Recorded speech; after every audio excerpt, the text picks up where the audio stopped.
A typical periodontal procedure, if it's a surgical procedure, is an hour to an hour and a half. This allows for greeting the patient, establishing them in the chair, providing local Novocaine, and doing the work. This is then followed by a period of time in which the person is told what they might expect after the procedure was done, and any prescription writing and discussion of what medications might be appropriate for them. So that's what usually comprises the hour and a half. Procedures that are non-surgical in nature, they can take anywhere from a half an hour to an hour's time. Certainly there are some cases that are longer, depending on the extent and severity of the problem and what's involved with rendering that kind of care.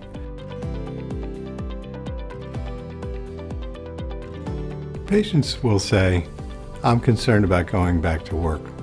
And the answer is they shouldn't go back to work that same day.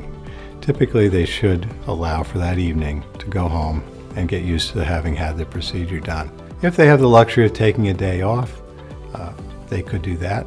They could also have it done on a Friday, so they have a weekend.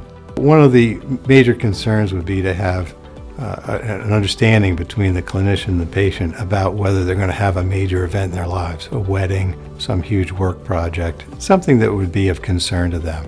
And of course, we wouldn't want to do these procedures within 3 or 4 days just prior to those major events.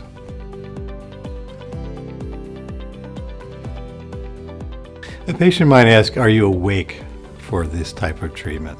Periodontal treatment is usually done with local Novocaine. It's very rare to have to do general anesthesia in a hospital setting for this type of work.